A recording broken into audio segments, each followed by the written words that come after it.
ಅಂಬರ ಅಂಬರದಾಚೆ ಒಂದು ಸುಂದರ ಲೋಕವಿದೆ.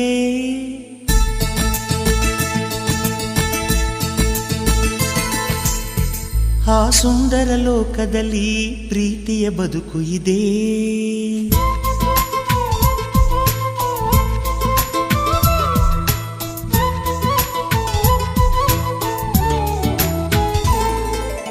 ಅಂಬರ ಅಂಬರದಾಚೆ ಒಂದು ಸುಂದರ ಲೋಕವಿದೆ, ಒಂದು ಸುಂದರ ಲೋಕವಿದೆ.